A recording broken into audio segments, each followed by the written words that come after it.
नमस्कार। एनएमटीवी में आपका स्वागत है। मैं आज आपको नेशनल हेराल्ड का जो केस चर्चा में है वो बिल्कुल सरल तरीके से समझाता हूँ।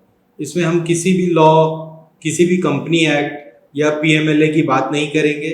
आपको सिर्फ घटनाओं का विवरण मैं दूंगा और आपको अपने विवेक से फैसला करना है कि सोनिया गांधी परिवार गिल्टी है या नहीं है, क्योंकि वोट आपको देना है और कोर्ट को अपना काम करना है। तो आइए इस केस के घटनाक्रम के अनुसार समझें। 1935 में एजेएल यानी एसोसिएट जर्नल लिमिटेड, जो कि नेशनल हेराल्ड न्यूज़पेपर निकालता है, की स्थापना हुई थी और इसमें करीब 5000 लोगों ने दान दिया था।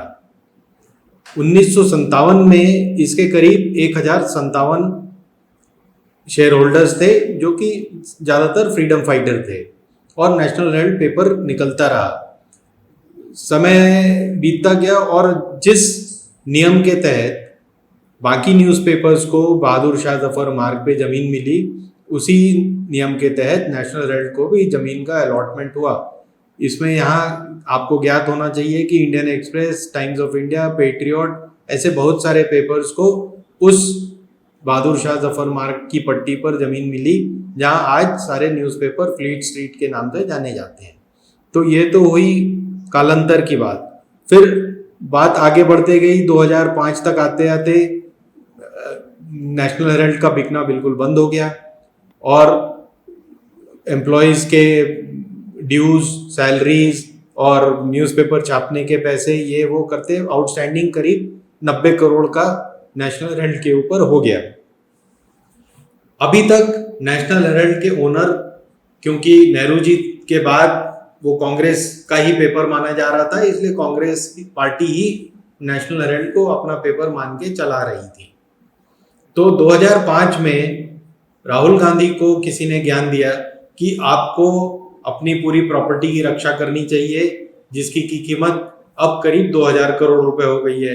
कैसे हो गई है? क्योंकि जिस नियम के तहत नेशनल हेराल्ड को दिल्ली के बहादुर शाह जफर मार्ग में जमीन अलॉट हुई, उसी नियम के तहत भोपाल, लखनऊ, चंडीगढ़ आदि शहरों में भी राज्य सरकार ने न्यूज़पेपर्स को जमीन अलॉट की है। तो अब हो गई एजेएल की कीमत, प्रॉपर्टी की कीमत करीब 2000 करोड़, लेकिन उसके ऊपर 90 करोड़ का लोन बकाया रह गया, क्योंकि उसे अपने क्रेडिटर्स को पे करना था। तो अब राहुल गांधी ने क्या किया? उन्होंने यंग इंडिया नाम की एक कंपनी स्थापित की। यंग इंडिया भी नेहरू की एक और मैगजीन थी, जो कि कालांतर में डेड हो चली थी, और उसी के नाम पे राहुल ने 2005 के आसपास यंग इंडिया कंपनी स्थापित की। इसके शेयर होल्डर्स कौन थे? इसका 76% शेयर सोनिया गांधी, राहुल गांधी, मोतीलाल वोरा और ऑस्कर फर्नांडिस के पास गया। अब इस कंपनी ने क्या किया? इस कंपनी ने 90 करोड़ रुपए लोन लिया। किससे?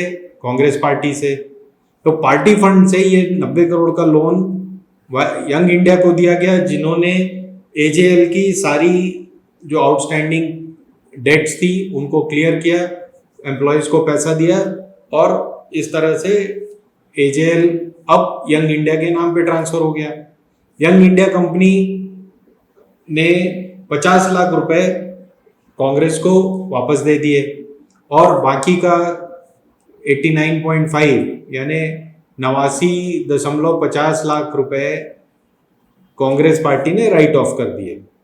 2015 में 2011-12 से ही सुब्रमण्यम स्वामी ने यह केस अपने हाथ में ले लिया था और 2015 में जाकर वो कोर्ट में पहुंचा।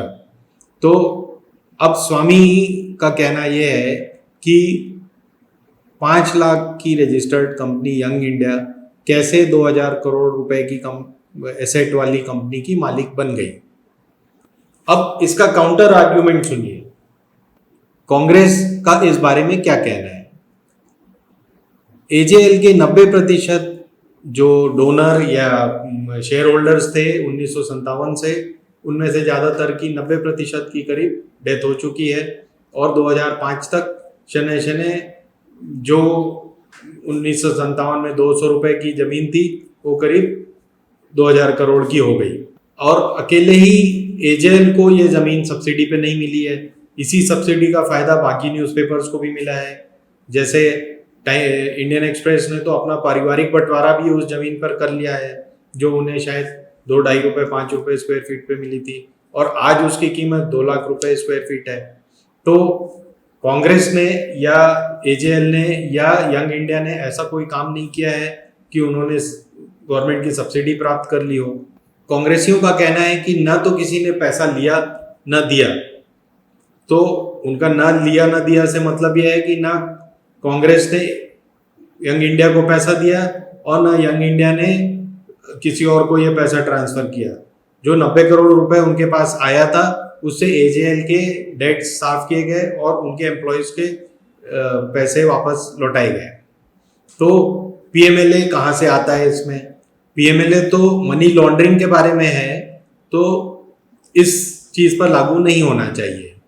कांग्रेसियों का आगे कहना है कि यंग इंडिया सेक्शन 25 के अंडर बनी कंपनी है, जिससे किसी को प्रॉफिट लॉस नहीं हो सकता। तो अगर उसका कोई भी प्रॉफिट होता है तो वो शेयर होल्डर्स में बांटा नहीं जाएगा। सेक्शन 25 के अंतर्गत ही स्कूल, हॉस्पिटल्स वगैरह का भी निर्माण होता है। तो ये रही कांग्रेस की बात। अब जो बात मुद्दे की है वो यह है कि कांग्रेस ने सीधे सीधे, कांग्रेस के पास इतने पैसे थे, 90 करोड़ रुपए थे, तो उन्होंने सीधे सीधे एजेएल के एम्प्लॉयज का डेट क्यों नहीं क्लियर किया? सोचिए। नमस्कार, हिंदुस्तान जिंदाबाद।